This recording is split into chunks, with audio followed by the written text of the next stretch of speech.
yaadanii adamsanii xiyyaa fi eebootti darbatanii isaaniif daboo baane sun hin maluu jenneetidha kan nuti dubbanne.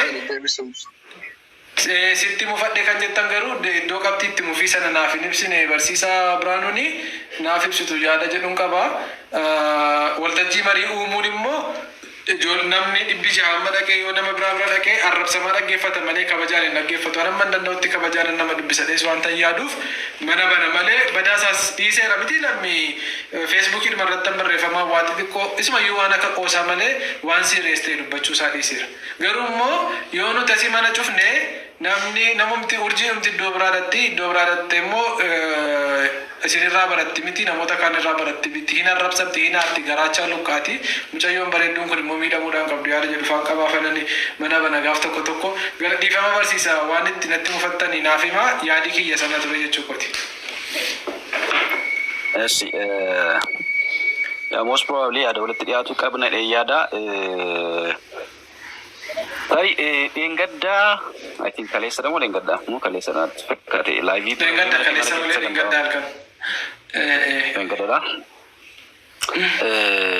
Mucha dalacha mo inyo dala mo da. Unda sani na tungal gode manam jecha ture sebrata echu. Bas ne ren isin jenne ne ren afan garsin ne. Challi si arab si jenne. Fas di.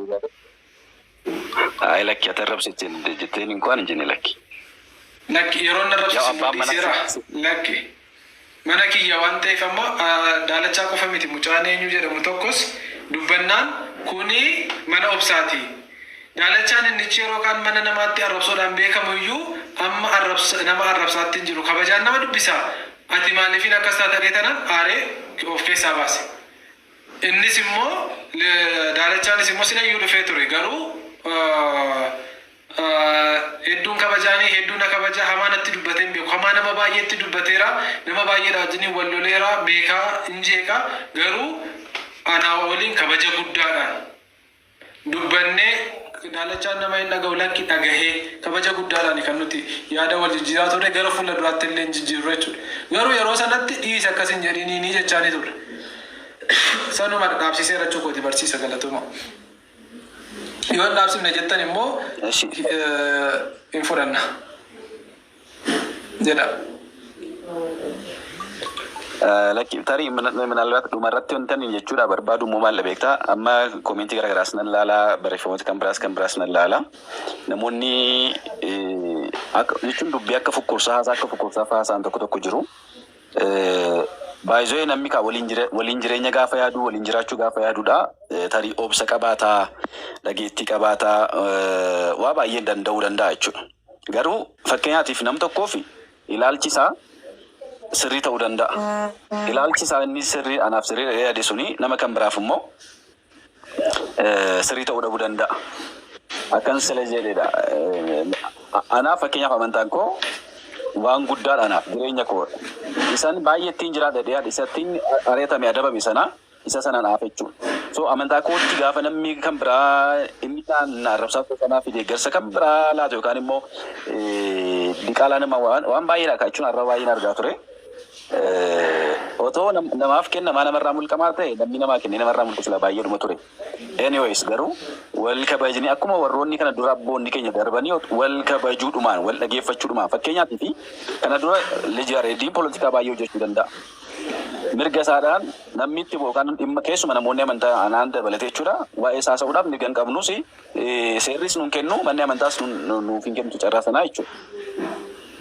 Kanaaf gaafa garuu amantaa ta'uu wal bira dabarra waan ta'eef dhimma akkasii sanarratti walitti dhiyaattu yoo ta'e fakkeenyaaf namoota kan biraas qofamanii kan keenya keessumayyuu kan keenya jechuudha kan keenya nuuni amma yerootti qabxii gannu miti yerootti qabxii walitti qabannudha jechuudha.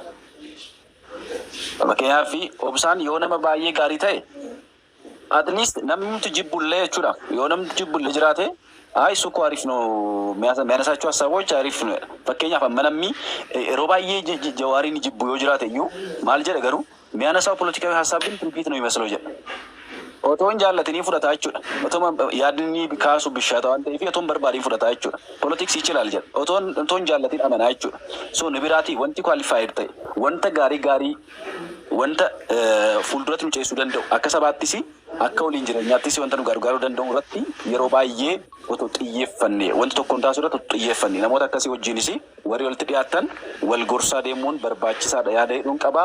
Carraa nu kennitee waliin mari'achuu keenyaaf guddaa galatoomi. Lammi nagaa siin jedheera obboleessa koo. Galatooma ulfaata. Baay'ee ulfaadhu galatoomi. Yaada bilchaataa kaastee yaa anaafatti illee tootaalii dhuunfaan iyyuu wal arginaa rakkina hin qabu naasofna nu mana keessa dubbanna. Dhimma kanarratti garuu yaada kee akkas ibsattuuf baay'een gammadee dhugaa dubbachuuf maaliif amma akka inni si belbelche argeera sensitiif keessiidha waan ta'eef baay'ee dirqama dubbachuu akkati qabdu hin beekan ture kanaafan akkati komintii kee akkati seentu godhe. Thank you so much. Plus waan tokko beektaa wanta nani jedhu baruu waldaa kiristaanaa ortodoksii keessatti Oromoo humneessuun baay'ee siyaasa Oromoo gara fuula duraafu baay'ee murteessaadha. Oromoon amantaa sana keessa jiru cimee ol ba'uunsa fuulduratti ba'uunsa amantaa sana dabalateeyyuu siyaasa Oromoof iyyuu baay'ee murteessaadha. Akkas jechuun siyaasaa fi amantaa walitti hidhuutu hin taane uummatni Oromoo amantaa sana hordofu yeroo hundumaayyuu yaa'ee deemuu hin qabu beektaa amantaa sana keessatti mataa gadi qabachuu hin qabu. Amantaa kooti jedhee erga itti amaneeti Kiristoos akkuma birmaduu isa baase birmaduudhaan jiraachuu qaba. Ilaalcha akkasii nama qabuudhaani walumaa galatti barsiisaa naafati keessaan dubbanna rakkina hin qabu dhuunfaanis ol argina waan ta'eef rakkoon ta'u baay'ee galatoomaa ulfaadhaa isiniin jechuun barbaada naa kabajamaa obsaatillee baay'ee ulfaadhu waltajjii kanarratti seensisuu keetiif. Nasna seensisuu kee ulfaadhu. Galatooma ulfaadha. Thank you. Kan isa modeen gaddatuma ilaalu diqaalaa jecha jedhu tokko kitaaba qulqulluu irratti argee isaanis immoo mana qulqullummaan seeninaa jedha. Tarii kakuumoo faadha waan ta'eef inni konseptiin diqaalaa jedhu kun garuu amma akkamiin ilaallama barsiisa yeroo ammaa kanatti. Okay. Diqaalaa qofamanii fakkeenyaaf seera kakumuufaa keessatti kan miilli isaa okkolaa ta'es kan qaamni isaa guutuu hin taanes gara mana qulqullummaa yookaan immoo beeta maqdisitti kan galle jedha kan godoo sanatti kan galle jedha. Sun sirna yeroo bara kakumuufaa keessadha. Naarolli daat fakkeenyaaf namni Yihudii hin taane gara Yihudiimmatti otoo hin dabalamne maqdisitti ol galuu hin danda'u. Even Yihudiinnati gaafa fudhatee yookaan immoo amantaa Yihudiitti gaafa dabalamee jedhe guggee fi wanta aarsaa ta'u sana bakkeeraatti dhiyeesseetu booddeetti deebi'e malee daangaa kaa'ame sana dabree waliin lixu jechuudha. Kuni kakuu moofaa irratti sirna jirudha. Waa'ee kakuu moofaa deeply understand gochuun immoo hubachuun barbaachisaadha. Garuu diqaalaa inni jedhu terminoloojii isaa diqaalaa abbaa fi yookaan fakkeenyaaf nuun diqaalaa kan jennu kan nama haati isaa nama biraarraatti isa godhatte namni abbaa isaa irra otoo hin taane kan ilma mucaa kan biraarraa godhatame yoo ta'e diqaalaa jedhama jechuudha. Termiidhumti afaan Oromootiin sun hin jiru beektaa sanatu naaf hin galu yeroo baay'ee. Diqaalaa jechuun maal jechuudha beeti. Fakkeenyaaf abbaa fi mucaan abbaa faati jiru haati nama bira kan biraarraatti yoo godhatte yookaan immoo mucaa abbaan qabne abbaan isaa beekamne yoo ta'e diqaalaa jedhama jechuudha. Afaan Oromoon terminoloojii kana bakka bu'uuraa.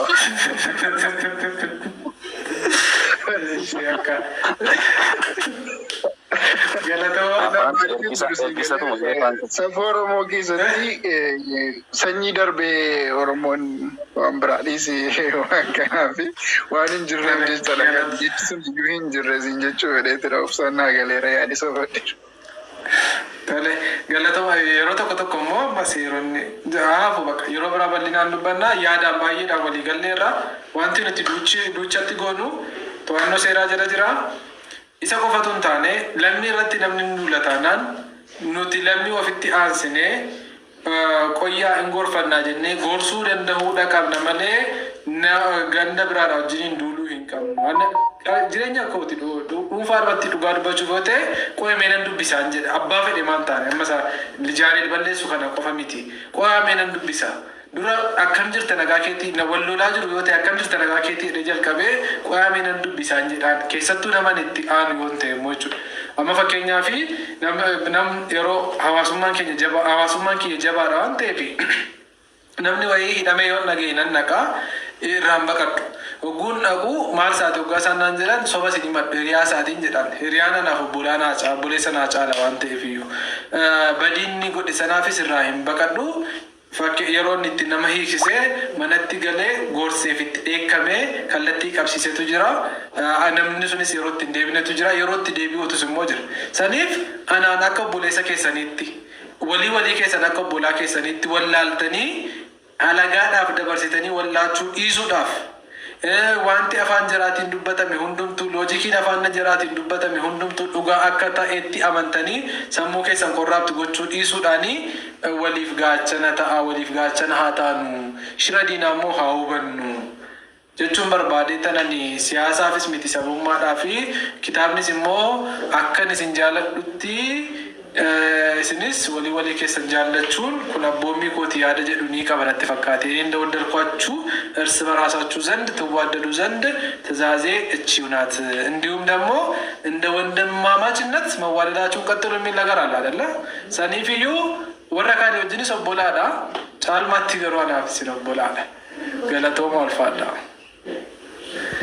ኦብሲናንገሩ ያዳ ኢንዲስኒም ኦብሳ waan tokko yeroo xilaa wayii taakkala irra qabde yaadatta? Taakkala tun irra qabe malee taakkala irra xilaan qabe. Otoo wayii taakkala irra qabe wanta ta'e waan akkasii bichaa jechuudha. Isa tun irra qabeera.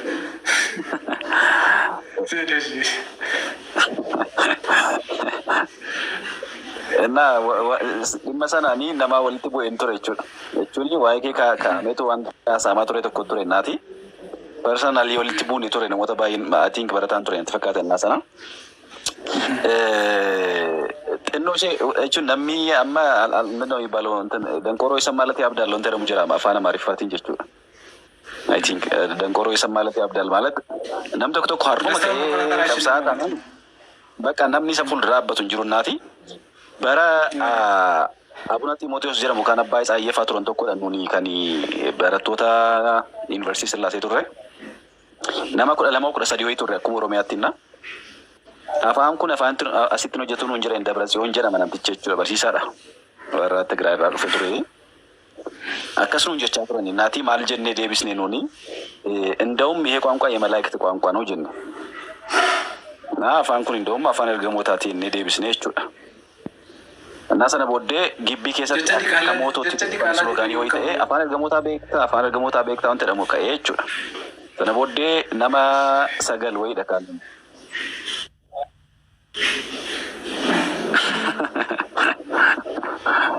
sana booddee nu qamaan nu hunda keenya yoo talaata kittiidhaan nu areena jechuudha ijoollee Oromiyaa hunduma keenya nu qulqulleessan gibbii irraati.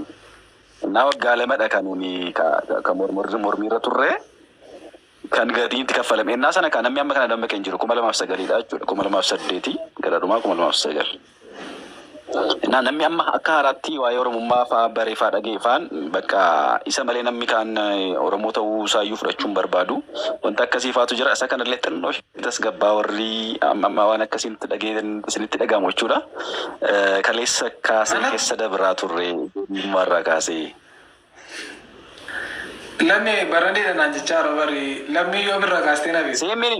Barsiisaan baranii. Seemini mu obsa. Obsa si jechaan jiru. Warra kaanii. No warra na rabsan personal jechuudha. Dibaalaa isa sila sii kan jiru. Anaatiin akka jechaa barreessu. Warra manaamanii jechaanatti. Yoon kolfine xiqqoo ho'atu dabala waan ta'eef yoo namni nama waan jedhu kolfaniidhuma kolfaan dabarsaa yaada ofii ibsachuun gaariidha. Abboota amantaa gama kamiiniyyuu yoo ta'e bilchinni abboonni amantaa qaban irra guddeessisaa hin aarani. Garuu immoo shira namatti xaxuuraa duubatti hin jedhan shirri isaan xaxanii namarraa hin ka'u. Warra dubbate caalmaa jechuudha. Warra aaree waa balleesse sana caalmaa warroonni amantaa jajjaboodha. Yeroo baay'ee dubbi isaanis mariidhaanis barsiisummaadhaanis barachuudhaanis yeroo dabarsu ta'ee tanan jedhee yaada waan ta'eef iyyuu warri kaanilleen isaan irraa barachuudhaa qabu yaada jedhuun qaba. Obsinaan yoo yaada qabaatte isa dhumaatiif barsiisa galatoomaa lammii galatoomii beetii galatoomii garuu warra dheengadda wajjiniin duultan sanaa callisanii dhuma maqaa himataniif utuu hin taane yoo dhufe eenyummaa isaa sirriidhaan dhufu malee fakkaatee isinitti dhufini isinin gowwoomsin isinin jechuun barbaada beetii galatoomaa ulfaadha. daqiiqa takkaaf dhiifama wajjiniin afaan jala akkasiin hin baane ba'uunidha. Obsaasumaan obboleessa koo nama baay'ee si kabaju guddaa galatoomii irraa qalbiin koo sitti na gammadde akkanatti sirraa bareeda guddaa galatoomii kabajamii waaqayyoon haa kabaju asumaan sin galateeffachuun barbaada hundi keessanuu galatoomii guddaa. Galatoomii kabajamii ammoo beetti dhaamsan sii qaba. Ta'uudhaa baatee keessaan si barreessuun hawwiyyaa natti fakkaata. Gadda si barreessinaan deebitee laayivii irratti si argee kottu deebii siin jedheen ture garuu na dhaga'uu hin dandeenye akka tasa arjentii ture gaafate laayivii mana mucichaa keessa turte. Booddee dubbannaa rakkina hin qabu beetii koo nagaa waaqayyoon boolatis. Hayyee lammi hayyee rakkoon hin jiru. Mirtu nagaa keechen. Galatooma. Jarra galatooma qaba. Dhiifama sa'aatii dheeraa si tursinee barsiisota amantaa sanatu ture waan ta'eefidha. Rakkoon qabu yaadannaan dubbachuu. Nagaan bulaa galatoomaa guddaa. Galatooma barsiisaa hin badinaa fooloo sin godheera sinirraan baradha. Akka namoonni kaanis dhufanii sinirraa baratanii fi hubannoo nan uumaa namoota orma jalayyuu hin deemtu beekaa keessan jala deemuu irraa hin nuffinaa jechuun barbaada. Taaptaap gochaan jirtanii ammatu daqiiqaa 2 booddee 400 seenes 400 seenes natti tola. Isin amma dandeessan taaptaap godha. Warri dhaggeeffataa jirtan obsinaan dubbadhu.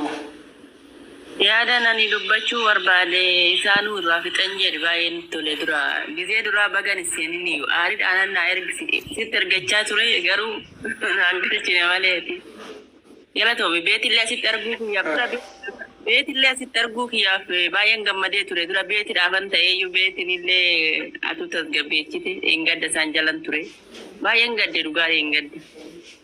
Hundi keenya hin beekan malee nama amantaa kana hordofu ani mataa keenya nama amantaa kana hordofu gaafa dura baay'ee naariyoo yaaridoon akkas jedhu dhugaa viidiyoo meeqa irratti waraabenni deebisee dileetii godhe viidiyoo meeqan irratti waraabe garuu siqee hoonan itti badhee ilaalaa deemu viidiyoo namoota viidiyoo poosti godhan jala seenee hollaalu namoonni sun hunduu nama jibba tanaan dura waan meeqa dalagaa turan tanaan dura arrabsuudhaan kan nurra turani.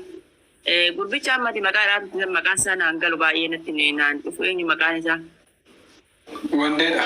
Eeyyeen guyyaa tokko beektaa laayifii isaanii jalan ture halkanii sa'aatii iddoon ani jiru kanatti gara bariiti bakka sa'aatii tokko maaltu naaf ka'uudha. Achiin isaan jalan ture intala masii shawaa jedhu wajjin nama 3 ta'anii taa'u. Wanni isaan jedhan yaadni isaan qabanii deemanii ani jedhe ani isaan sadeenu afaan tokkoon. Sunis intalli maqaa keenyadhaatti kaasilaa akka zammanaa kaasaa aangootti dhufuun barbaada. Sababni isaa immoo amantaa kiyyanaaf kabachiisaa jedhe. Achas deebisanii maal dubbatanii bifa tuffii argitee wanna keenya bifa tuffii argitee bifa gadaantummaa baqa maal goota jechuun silkiin jibbe rabbi dhugaa obsaa dhugaa waaqa silkuma kiyyatu ganama mataa keenya dhugaa silkii kanan jibbe wanna biraa dhiise. Garuu warra santu deebi'ee wanno irratti ijoollee Oromoo walitti qabee ijoollee Oromoo kan yaadan hubanne walitti qabee gadda yaadee